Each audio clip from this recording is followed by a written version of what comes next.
Praise the Lord. दोस्तों, जैसे हमने कल वीडियो में सुना कि हमें ही शैतान से, अंधकार से लड़ना होगा। ये लड़ाई हमारी है। जो आज भी हमारे जीवन में छोटे छोटे पाप हैं, छोड़ना चाहते हैं, नहीं छोड़ सकते हैं, उनके लिए हमें मेहनत करनी पड़ेगी, प्रार्थना करनी पड़ेगी। उसके बावजूद भी अगर उस कुछ काम नहीं हो रहा है तो हमें फास्टिंग में आना पड़ेगा, उपवास करना पड़ेगा, ताकि उस कमजोरी पर, उस निर्बलता पर हम यीशु मसीह के नाम से जयवंत हो सके, जय पा सके। या कोई बीमारी है, नहीं निकल रही है, तो उसके लिए भी हमें निरंतर उपवास, प्रार्थना, परमेश्वर की मदद मांगनी होगी, ताकि हम उस बीमारी से भी आजाद हो सके। क्योंकि प्रभु यीशु मसीह हमें बीमारी देने के लिए नहीं आया। ये बीमारी यीशु मसीह की तरफ से नहीं है।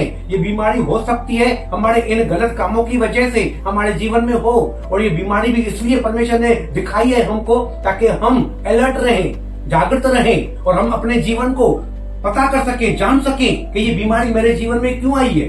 अगर मैं मसीह का हूँ और मसीह मेरा है, तो बाइबल में लिखा है, पतरस ने कहा है, उसके कोड़े खाने से हम चंगे हो जाते हैं। तो फिर ये बीमारी मेरे जीवन में क्यों है? अपने आप को चेक करें और हम प्रार्थना करें, उपवास करें, और जिस वजह से वो बीमारी आई है उस जड़ को भी प्रार्थना के द्वारा, उपवास के द्वारा, शैतान से लड़ने के द्वारा हम उसको भगा सके, निकाल सके, ताकि वो कमजोरी, वो बुराई हमारे जीवन से निकल जाए। उसके निकलने से हमारे शरीर में, हमारे परिवार से बीमारी भी निकल जाए। दोस्तों, ये काम हमें ही करना पड़ेगा। अगर हमें नहीं करना, अगर सब काम परमेश्वर करेगा, तो बाइबल में ये वचन क्यों लिखे गए हैं? जैसे कि इफिसियों की पत्री में 6 अध्याय 10 और 11 वचन में पौलुस भाई कहता है कि तुम परमेश्वर के आत्मिक सारे हथियार बांध लो, ताकि तुम शैतान के सामने खड़े रह सको। और दूसरी बात याकूब कहता है 4 अध्याय का 7 वचन में, कहता है कि तुम शैतान का सामना करो तो वह तुम्हारे सामने से भाग निकलेगा। याकूब कहता है तुम शैतान का सामना करो। इफिसियों में पौलुस कहता है तुम उसके सामने खड़े रहो।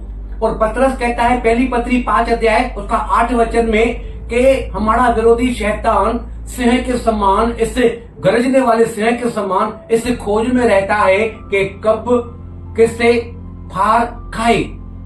तो दोस्तों, अगर सब कुछ परमेश्वर करेगा, हमें कुछ करने की जरूरत नहीं है, तो ये तमाम वचन परमेश्वर ने बाइबल में क्यों दिए हैं?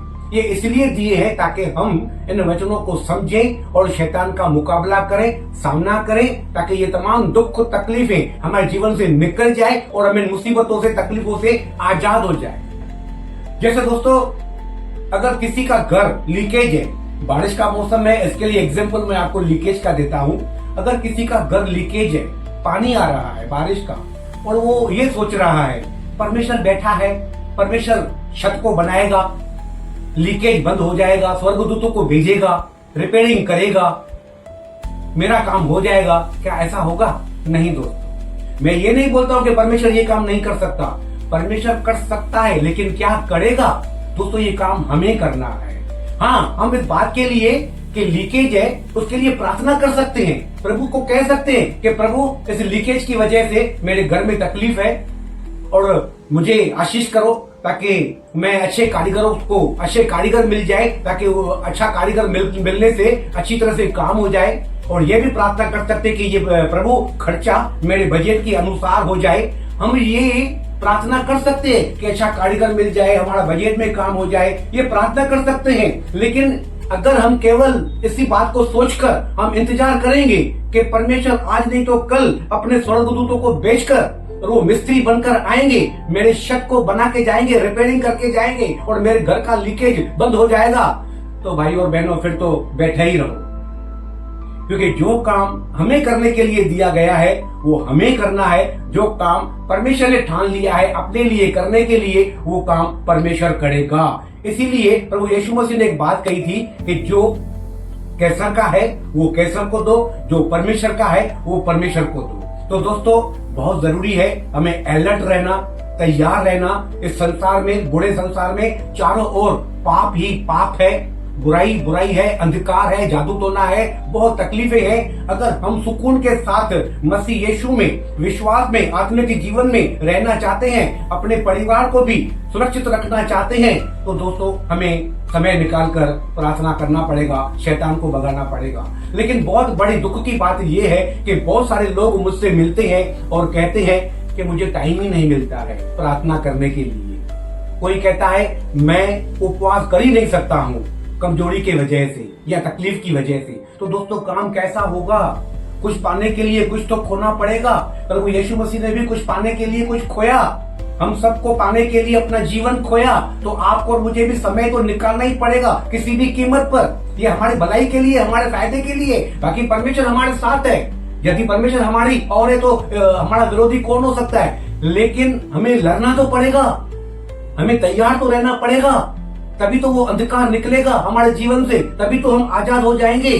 तो दोस्तों ये बाइबल का सिद्धांत है कि हमें तैयार होना पड़ेगा, हमें शैतान से लड़ना पड़ेगा, तभी आप और मैं और हमारा परिवार इस दुष्ट की ताकतों से, अंधकार की शक्तियों से आजाद हो सकता है। क्योंकि पतरस क्लियर कहता है कि तुम्हारा विरोधी शैतान, तुम्हारा दुश्मन शैतान गरजने वाले सिंह के समान इस खोज में रहता है कि कब किसे फाड़ खाए। तो वो ढूंढता है किसको मैं फाड़ खाऊं, ताकि हम अगर तैयार रहेंगे तो उसको हमारे लिए मौका नहीं मिलेगा। हम तैयार रहें, प्रार्थना, उपवास, संगति, वचन, ताकि हम शैतान से लड़ सके। प्रभु यीशु मसीह को भी शैतान से लड़ना पड़ा था बाइबल के वचन के द्वारा, जब उसकी परीक्षा हुई थी। अगर यीशु लड़ रहा है, अगर यीशु परमेश्वर होकर भी सारी रात प्रार्थना कर रहा है, तो आपको और मुझे कितनी आवश्यकता है, जरूरत है कि हम भी प्रार्थना में बढ़ते जाएं। तो दोस्तों इन वचनों के द्वारा परमेश्वर आपको मुझे आशीष करे। God bless you. जय मसीह।